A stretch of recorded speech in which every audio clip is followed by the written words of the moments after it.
So I'm happy you all joined, and I just want to introduce some of the team here. We have Maggie, I see her on my left. I don't know where you see her, Margarete. She's co-hosting, and she will be available if anyone has any questions, problems, technical issues. Just send her a direct private message so she knows and can react to it.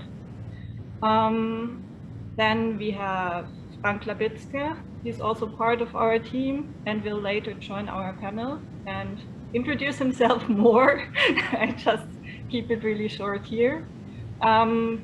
Billy, Julia, and Leo are also part of the NGO we are running together. It's a German NGO that created different dialogue formats. So when I heard from Ahmad, he engages in listening techniques too. I was really happy to hear there's so many similarities. And that's what we try to find out during this event, how many similarities are there, what we all maybe have in common, and just try to exchange our experience with listening on a daily basis. And yeah, in the end, we will have a public panel again. That's the whole structure. All parts should have about 30 minutes. So for the first part now, this introduction plus the keynote of Ahmad will be 30 minutes. Then we have breakout sessions in smaller groups. And in the end, again, live and public, the panel discussion. Yeah, I think that's it already. For everyone who is following the live stream, we also included a PayPal money pool link because you can donate to AYEPO. That's the organization Ahmad has co-founded and is the CEO of, head of. And just I linked their website, so it doesn't take too much time now for the introduction. But if you like what he does during the speech, just click on this donation link. Yeah, I'm gonna mute myself now and give the microphone to Ahmad for his keynote.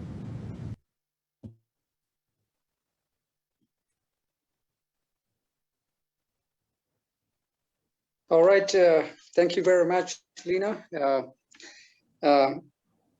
for doing the kind introduction.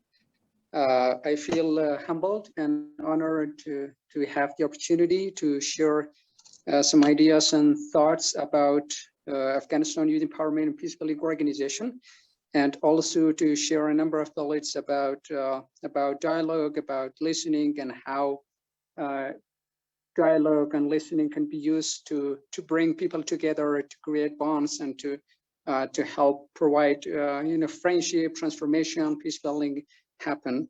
And before going to talk about the before I say what I gotta say, I would like to just briefly walk you through AYEPO and what we do.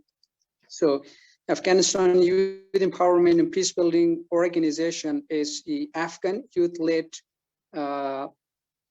NGO that promotes, which was founded in January 2019 with a vision to witness a peaceful Afghan society in which youth from different backgrounds, different cultures, different ethnic groups, have the capacities and opportunities to contribute to sustainable peace and conflict transformation.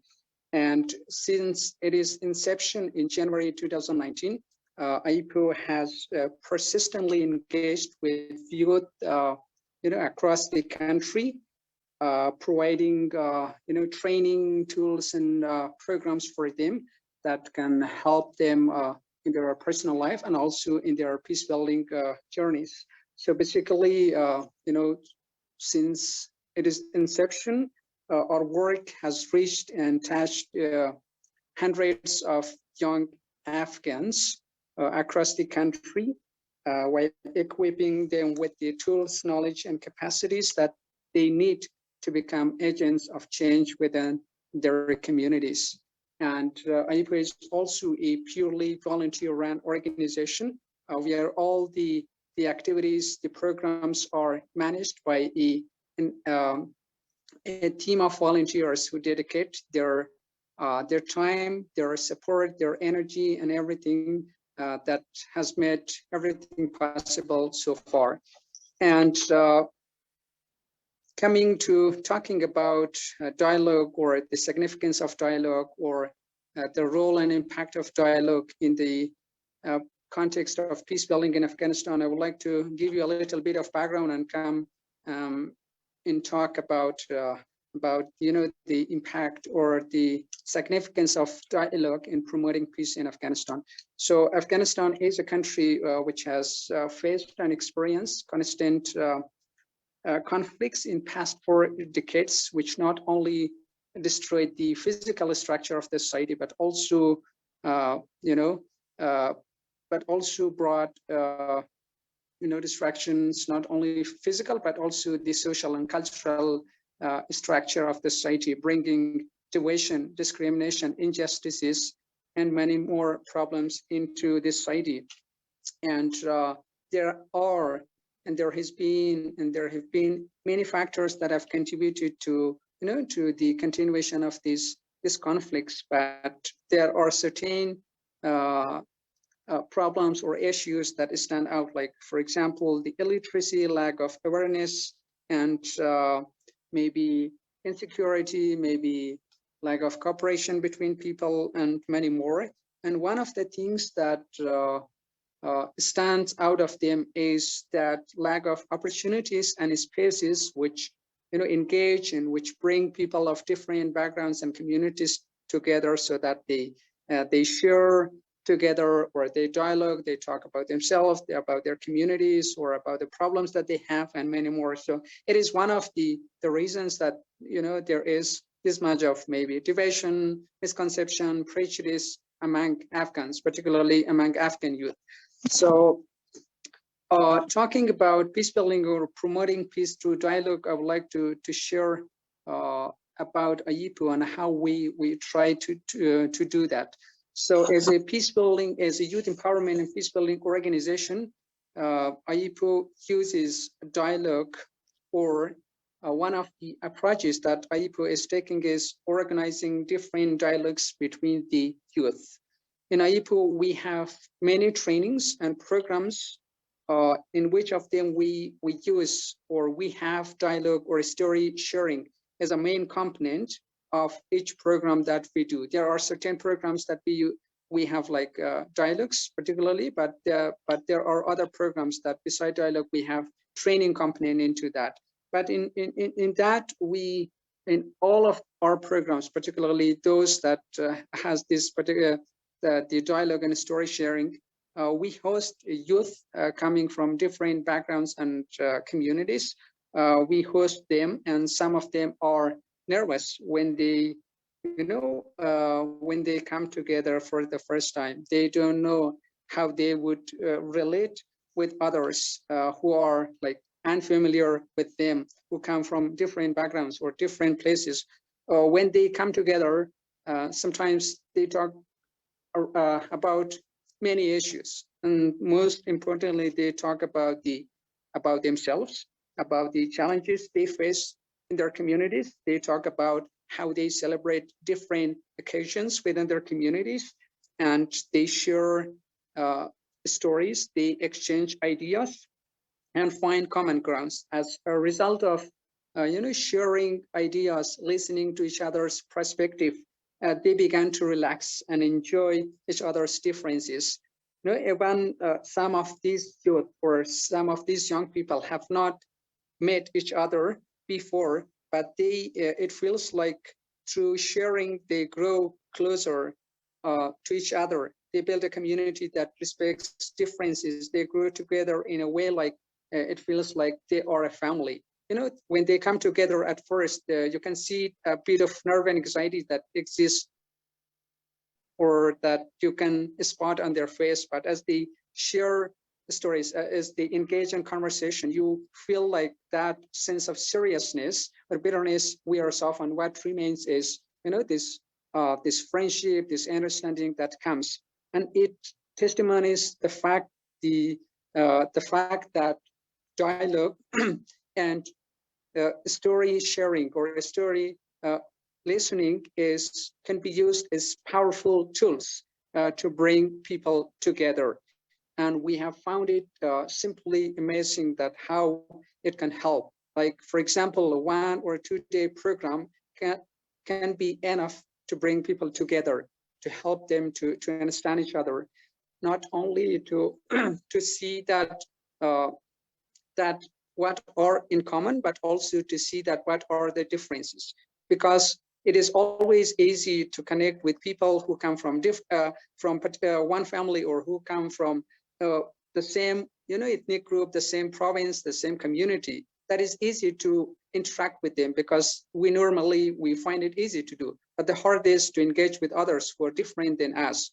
It is easy to find common grounds, to see that, yes, this is something that we share in common. That is good. We can strengthen that, what is in common, which can help us to relate more, or to see what we share together. But it is also important to talk about issues that, the differences that there are, because sometimes these are the differences that pull us, apart. And therefore, in dialogues or in the programs that we do, we give people the opportunity to share about themselves, about the things that they are common, but also about the things that they do not share in common.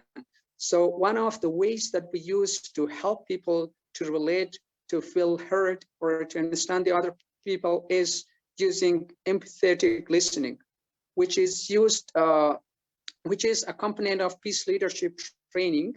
And the idea of empathetic or authentic listening is to bring or to provide this space for people where a person shares his or her story, and the other person will be listening without interruption, without asking questions. So the person would give his or her total attention to listen to the other person.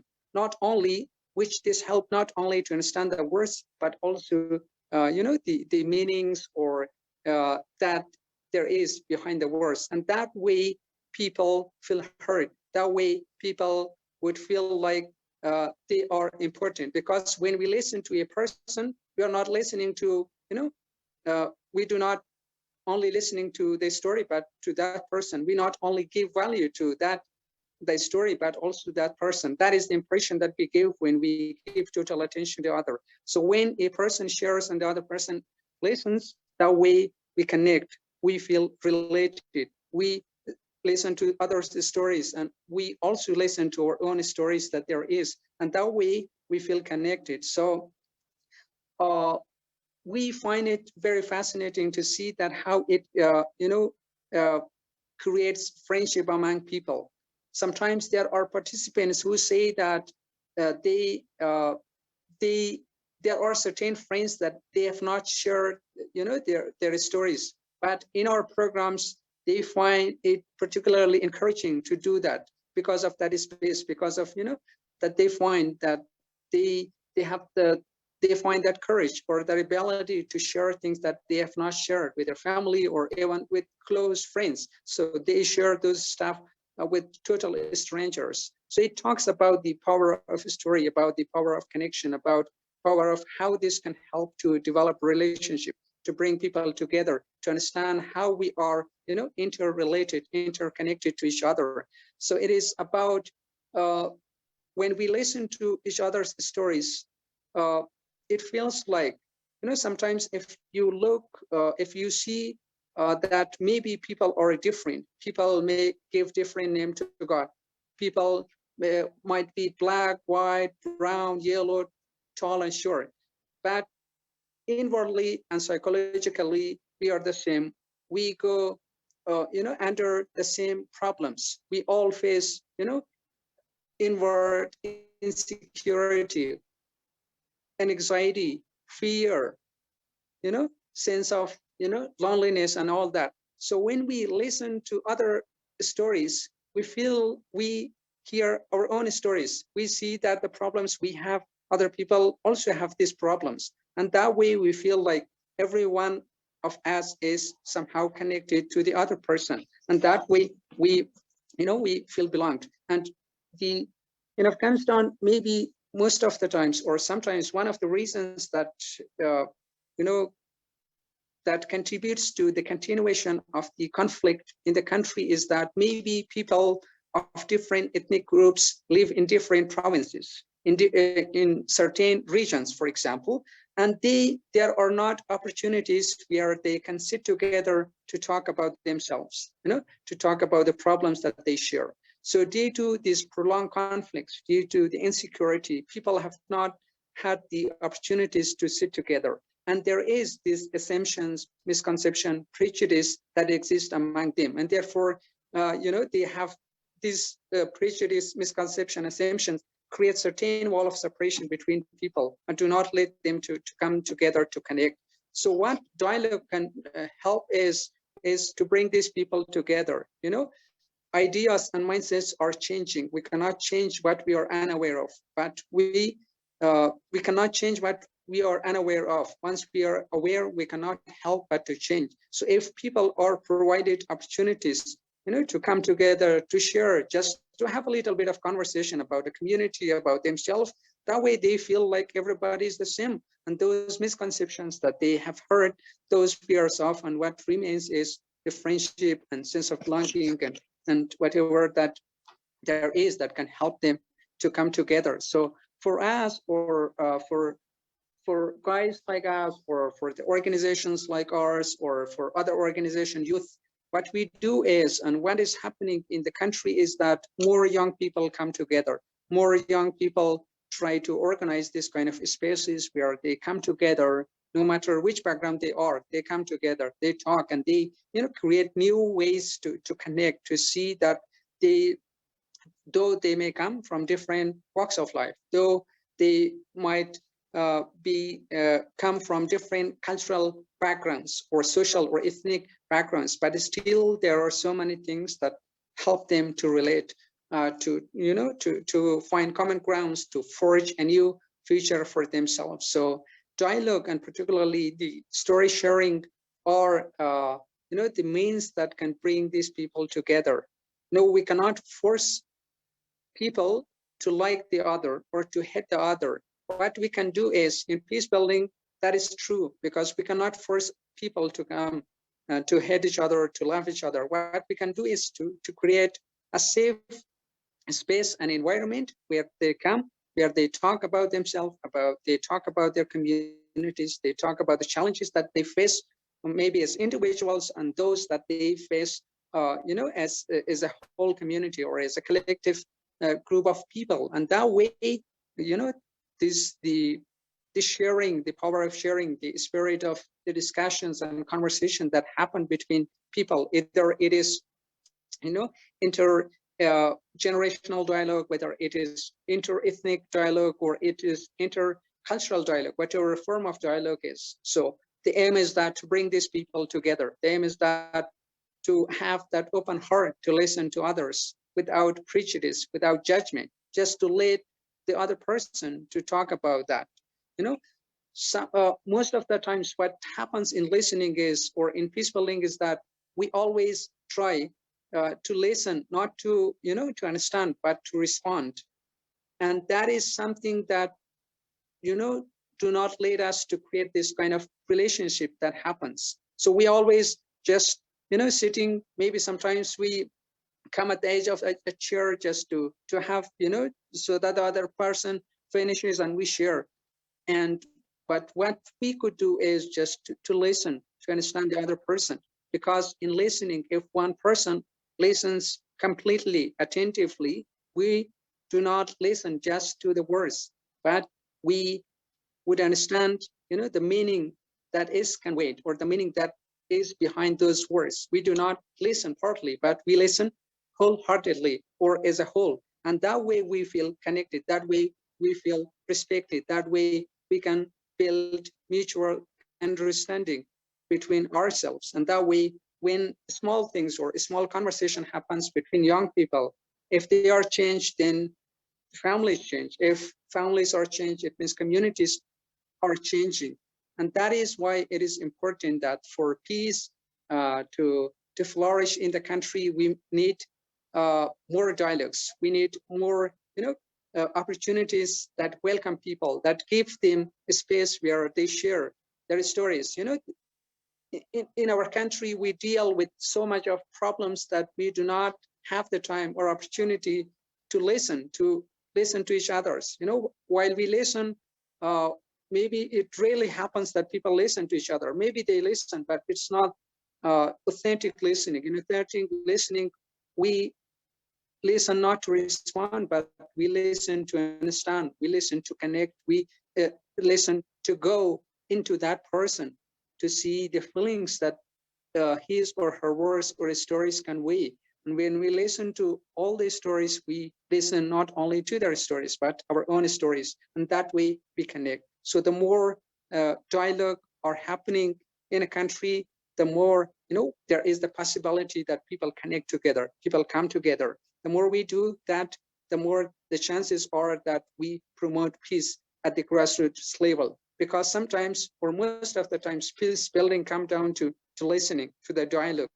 And because, you know, one is this, you know, putting aside the political perspective of peace building, the social peace building is about, you know, about discourses, about listening, about bringing people, youth, children, women, and other elders together so that they have these spaces for sharing. And that is, I feel, and it seems to me that it is one of the ways to do. And that is something that we do at AYEPO. Though what we do is not huge, but in terms of quality, it is something that we feel like can be influential, can be supportive, can be impactful to bring young people together to share stories, or to bring them together so that they talk about themselves, about their communities, about what is at stake, how they envision the future, and how they would be able to forge and to create that kind of future. And that is ultimately up to the young people to see that where they want to be, how they want to lead, and whether they want to be different from others or not. And to be different, we need to, you know, create this. We need to come together. We need to understand ourselves and then understand the others, our relationship with others, with the environment and all that. And that is how we can create the kind of, you know, kind of spaces, kind of future that we would like, that help us to be together, help us to connect through sharing stories, through listening to each other, you know, through doing discourses that bring relationship, that bring sense of community, that bring sense of family together. And I would like to stop there. Thank you very much. Thanks so much for introducing us to your concept. Really, thanks a lot. We would like to start from your introduction on the concepts that are, I think, really inspiring into small, sorry, I turned off my camera. We would like to start now to go into small breakout sessions. We have created the groups already. They are all international. I hope there's no one among us who wants to speak German. In case there is someone I missed, please let me know. But I think everyone is fine with talking in English. I don't see any stressed faces, at least. So we would like to go into the small groups. We have a couple of questions you can discuss with each other. And we set a time of about 30 minutes where you can just exchange with each other in your small groups. And after that, we will meet again in the bigger round to talk about the outcome and with our two experts on the panel, Frank and Ahmad.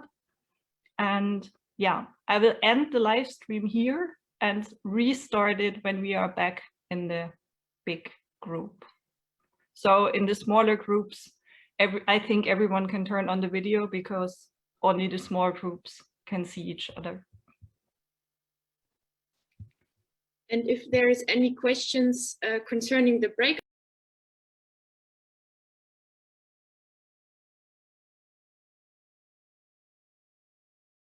breakfast bus we had here, and normally I wouldn't have talked to that person. I wouldn't have listened to that person. It was a racist. He was from the far right party, and he talked to me, and I tried to listen 1.5 hours. So that was really, it was hard for me to say, because most of the things he said offended my inner values. And what I found in that moment, and I learned something in that moment, what I found was that I could listen to him while I tried to find the gem inside his strange thinking. It was to change the focus of my listening. I was just seeking to find the gem, and that helped me to try to understand him. And I always told him, you know, I don't share your position, but I try to understand what's behind your saying. And after this 1.5 hours, he said to me, and that was, I got some tears in my eyes. He said, thank you. And he said it by heart. This really hard guy said it by heart. He said, thank you. That was the first time and he was also, I think, about 50 years old. The first time somebody listened to me without judging. And that was for me one of the most emotional experiences with listening in the last years. Yeah. Thank you for sharing this. Ahmad, would you like to add your most surprising listening experience? Yeah, thank you very much. So I'll share one from last year. I was undergoing the program which is called Peace Practice Alliance, that is offered by Euphrates Institute, which is an NGO based in the US that, you know, trains, empower, and provide tools and skills for peace builders across the globe, so that through those trainings and tools, these peace builders fund their works, their peace building works. So as part of the training, I had to listen to someone's story without judgment, without asking questions, without opinions, and so on. And I had just to listen to that person. And there were many people, like I reached and asked them if they would like to share their stories with me, but a few of them ignored, or a few of them did not have the time. But there was someone who was kind enough to volunteer to share her story. And she was sharing about her life, about, you know, the journey that she had taken from, you know, coming from a place where you know, the concept of education was something foreign, to a place or to a city where she had found herself, you know, to have the opportunity to receive an education. So while listening to her, you know, the challenges that she had gone through, and the resilience and the support that her family had showed, and you know, to help her to find herself, to follow her dreams, to receive an education. So listening to her was something that was quite hard for me, because that was the first time that I was trying to, you know, just to listen, not just listen to respond, but just to listen. You know, sometimes when we listen, sometimes you imagine things, sometimes your attention goes here and there, you know, it goes in sideways, and to focus and to concentrate is something challenging. And I was, you know, challenged. I was also inspired, and I also, you know, understand that while we listen to the stories of others and they listen to ours, perhaps, you know, the most healing feature that happens is that the storyteller get to know, you know, our own story. And when we listen, or when we somehow, when you know, listen, or when you are being listened, there is a great power that happens, which is to feel that you are heard, that you feel like the other person is listening. Because through that listening, sometimes it feels like you're not only listening to others' story, but your own story. And you feel like through that sharing story, you not only want to learn about the story, but also about that person. And somehow, their stories, the way they say it, represent or talk about those people. And that while listening to her, I felt like I was listening to my story. I was challenged because maybe it was hard to concentrate, and I was inspired because of she was kind, and she was frank enough to share a story that she said she has not shared with others. And that was so powerful. And that was the time, like, I came to understanding that that what if we could listen just to each other's stories, and that way we understand each other, we feel connected, we create trust and all. And that was when I thought, and then I brought that company into to our programs. In each of our programs, we do this story sharing session or company to help people just to listen to each other's stories, and to see or to let its magic to work through, work its way to help people to come together, to connect. And yeah, I'm sorry, I went I went a little bit here and there, but I hope I did not miss the sense of what I was trying to say. Thanks a lot. I would like to ask if there's already any questions to the two. If there's any, just let me know. I don't see anyone. I think Wahab has raised his hand. I want to join. I want to say something about the power of listening. Can I share my story?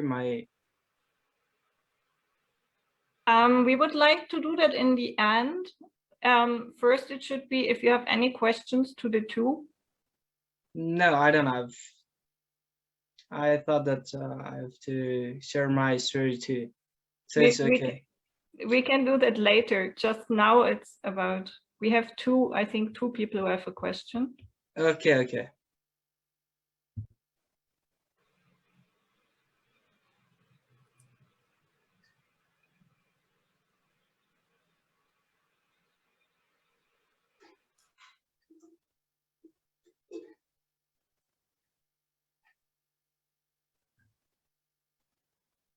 Leo, du bist gespottet. Can I ask my question? Yeah, go ahead, please. Yeah, I just only see people with video. I'm sorry. Okay. So we know the benefits of being common with the familiar people we have in our community. So what are the benefits of differences? Like lots of people has different ideas. So what are the benefits? Like we are listening to them. So what are the benefits that we need to specify and we need to pay attention to? Yeah. So shall I start, Ahmed? So Please. I could talk 3 days about the benefits, but I will try to be short. I think the most important benefit is at first, if we know and believe that our own brain is only capable to perceive 2% of the whole world. So that does mean if we listen to other people and try to understand what their inner map of thinking is, we could broaden our view on the world. And that would mean we could create better solutions for totally different situations we have in our life. That's the first thing. Second is, I think,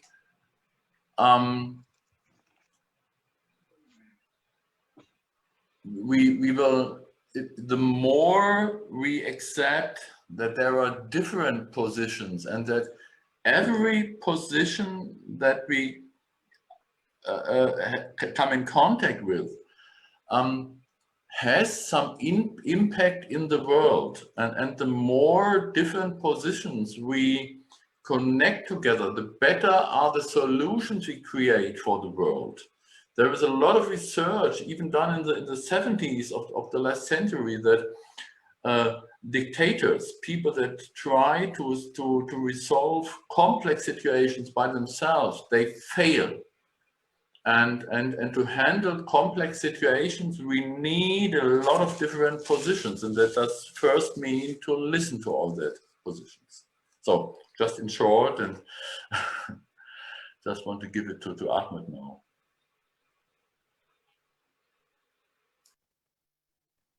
I think I have no comments to add because what Frank said pretty much sums up, the essence of, the answer. So, but what just is a thought I would share, like, that how to deal or how to cope with differences, or sometimes maybe there are so many there are differences. It brings us to the fact that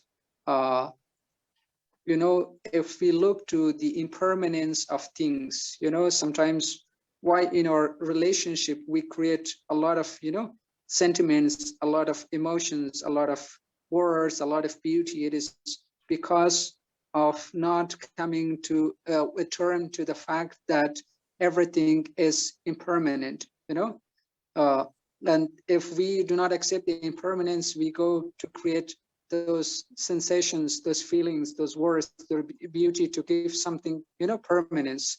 And that is about this, that when we come to talk about differences or how to cope or how to do or why we should listen, it is because of the fact that there are differences, that there is. And while we listen, we see that there is, and listening to others does not mean that we would agree with them. It means that we respect, we give everyone the chance so that they share, to see that how each of us see the world differently, to see, or sometimes we put ourselves in their shoes to see how differences are. And sometimes we just listen to see that, yeah, there is differences, and how those differences can help us to come together. If everyone is, the same, shares the same thought and feeling and emotions, the same vision, then what would be the idea? The world had been different. But it is, these differences, or listening to differences, that we can help us, to relate, or maybe sometimes it can help us to come to the term of seeing, the differences as they are, as the way maybe sometimes nature is the way it is, and that is the coming with term about the fact that, yeah, differences are, and sometimes we listen, strengthen the comments that there is, and again we cope with the the differences that exist between us, to see them, that maybe each person shares different views, each person gives different names to God, each person sees things differently, and that is something we should respect them, and to see that what are the points, that can bring us together, that can help us to work together, and stick with those, and to understand all those differences. That would take a little bit of observation about how things are, and listening to our own minds about why we do, and feel certain things. And yeah, I leave it there. Thank you. Please let me just add one more thing. I think we can see here what's the one of the main impacts of listening to different meanings is, because I listened now to Ahmed and his wonderful thoughts, and it brings up some new ideas in my brain. So it also triggers new ideas, and I just want to share three things again, because there has also again been some research. Martin Seligman, a great psychologist in the United States, and he found out that people that try, or that establish an open mind by themselves, trying to perceive different meanings in a well-assuming manner live longer, are more happier than other people, and can think faster, quicker, and better. And so for me, that's even again, it's reason enough. We don't only help other people, it's also good for our own health. And being by ourselves more healthy, we can again create a more open mind to others. So it's a self-empowering circle that we create the more we listen to different meanings. So that I wanted additionally share. Thanks. I think we had one other question from the audience. Yeah, I'd really love to ask you, Ahmed. I imagine it to be really, really difficult in the tense situation in Afghanistan to bring together those different minorities and people who would otherwise not talk to each other. And I was wondering, how do you approach those people? I mean, I think you're not neutral either, like, or at least perceived, right? You're probably part. So how do you persuade people that you really only want to have a good conversation? And how do you approach people who are living in different areas of the country? And how do you bring them together? Thanks for your answer. Yeah, thank you very much. To be mindful of the time, I just go a little bit fast to answer that. So, you know, our programs is tailored for different groups of people. Sometimes we go to schools, sometimes we go to universities, sometimes we organize programs in our own organization. And the way that we do is that if we go to schools, you know, it is that we approach their, you know, their administration. If there is universities, so the same thing. But if we organize programs in our own, you know, organization or office, that is, there is, we, you know, have people in application entering, and in each program we have, you know, the program description and then the goals and objectives and what we want or what we hope to accomplish as a result of organizing or as a result of bringing these people. So that way, people, you know, people of different communities or through social media, we reach out to, you know, those people, or sometimes we have friends, you know, to encourage their friends to participate into the programs. And each program description or goal and objectives and outcomes are designed, and that way there are people like who feel like, you know, interacting, people who feel like they would like to be part of this, or there are people that they just feel like they just want to share or be part of this, to create networks, to meet new friends, and that way we reach out to people. But that is something that happens in Kabul. But if we have, we do not have any programs on national level except the peace camp that we did a week ago, in which, you know, people from different provinces came together to share stories, to share meal, to cook together, and also to get empowered with the skills which are necessary for personal transformation and peace building. And you know, that is how we reach people. We invite them, or we encourage them, or we have friends or other organizations to reach to these people to encourage them to participate. And also there is, you know, this big tendency and willingness among youth that they would like to be part of this, because they feel that when they come together, they create new spaces, they create new networks that can help, that can, you know, bring change, that can, you know, hold the promise of bringing positive changes among themselves and the community. And those are, you know, this the inspiration or the hope that you know, bring these people together, and they have this you know, this capacity and also this willingness and commitment that they would like to change. And they take the journeys or the steps to come together, to share, to listen to each other, you know, and that way, that is how we reach to people. Yeah, thank you. Thank you too. So sadly, we are already close to the end of our small online event. And as promised, I would like to ask, or we have another question.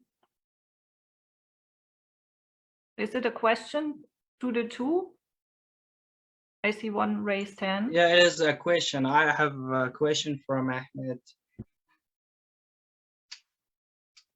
Yeah, then go ahead. As far as I know, I'm from Afghanistan. I live in Kabul, and I have a question from Ahmed. We have such kind of programs like youth gathering, and what do you think when youth from different ethnicities, when they gather together, can they change the current situation of Afghanistan? And one more question, that how can youth influence or the elders that they're living in Afghanistan? How can we youth can change their mind to obey and to act like that our mind and the way that we are accepting each other? Is it possible or not? Yeah, thank you. Yeah, thank you very much for the question. Just for the sake of time, I'll be brief and short. You know, talking about Afghanistan, we do not talk about any one particular problem that there is, that a particular group of people, you know, they get together and solve it. There are so many challenges, you know, in terms of security, peace, and other things that needs that tension of, that needs, you know, national, regional, international approaches to solve when it comes to peace and conflict or changing the current situation. But as to come to your question, that can youth bring change, you know, I would like to provide this example to tell you like that how it can happen. If we have to, if someday we have to witness peace in our country, first as individuals we need to be peaceful within ourselves.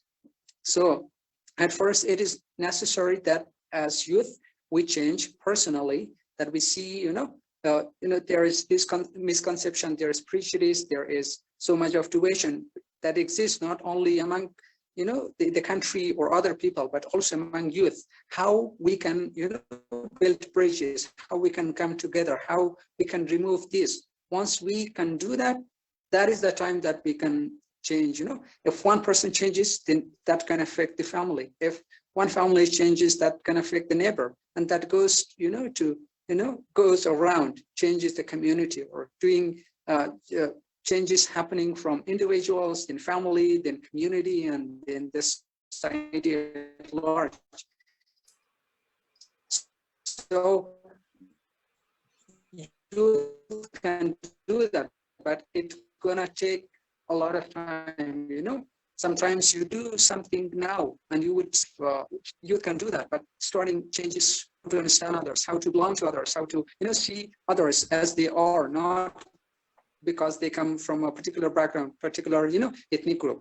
And coming to the next question of whether we would be able to change the mindset of people, I think there is no need that we should, you know, encourage or we make others to, you know, change their mindset, because that is not possible, that we go and make others to obey us. What we can do is that we can organize some kind of, you know, some genuine dialogue here. We share, we see that how they can help us, how we can learn from elders, how what are our perspectives, how they would the community-based conflict resolution that happens, how you know, they can help, how we can understand from their you know, experience and perspectives, how they see things, how they were able to resolve things, and how we would be able, you know, to take the steps, the journey, you know, to bring change. And that is how I think you know, changes happen. Not that one group goes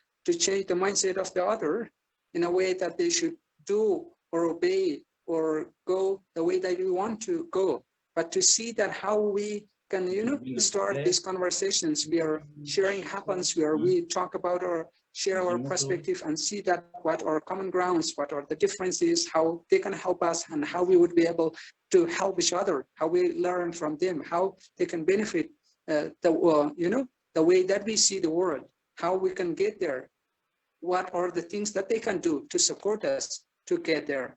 And I think those are very important things that we need to consider, we need to ponder, to start conversation, intergenerational conversation and dialogues that happens between children, maybe youth, elders, women, everybody. Just bring them together. Everybody shares about their perspective, and to see that how we can find how we can work together, for the common good that there is. Not to force each other, but to listen to each other and to convey each other. Yeah, to do the way. Yes.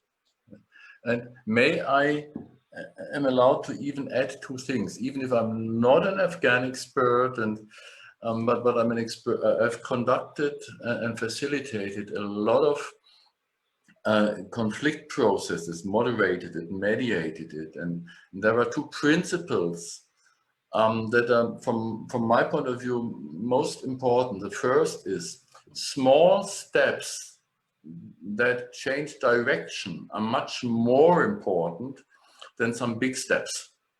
So each little step that changes the direction even a little bit, if we make some assumption to future, it makes a big difference, even if it's in the beginning just feels just small, or no, it doesn't resolve the problem and so on, but changing direction even a little has much impact in future. That's the first thing. And second, what I've learned is that the most important question in conflicts is not how can we solve the conflict, it's who needs what from whom, that we can take the next step. And it's always a process. Just two things to add to the thoughts from Ahmed. Thanks. Yeah, thank you from your answer, Frank and Dare Ahmed, both of you. Thank you. We have one more question from Farid, I think. Hello, welcome again. I'm Faridullah Moman from Afghanistan, from Nangarhar province, and I have only 2 points of views, and it means that I have to desire from Mr. Ahmed that if you want to create this camp again, please include the nation building issue, how to build a nation. That will be so important for Afghanistan nowadays, because what I'm thinking about Afghanistan, we are population more than a nation. And another thing that we need to give a big part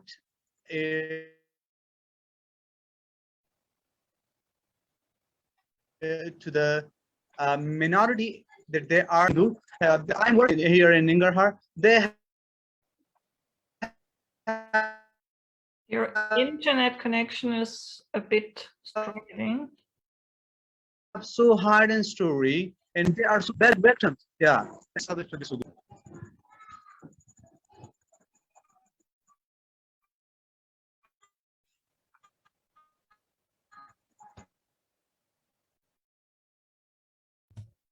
Thank you very much for it. We'll note it.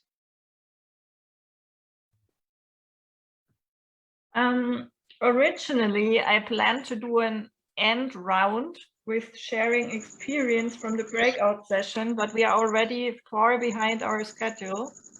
So what I would like to do instead is I send you my email address, and I would be super much interested in what you took away from the breakout sessions. And I also want to add that this was our first common event with AYEPO and Frühlingserwachen, and we planned to continue. So it's just a small starting point. So whatever you are writing by email will lead to how this whole cooperation may continue. So I just share my email address with you and just copy copy it and write me an email what your outcome or the inspiration is that you take away from the breakout sessions. And I thank you a lot, everyone, for joining, and Ahmad and Frank for being our panel guests. Thanks a lot.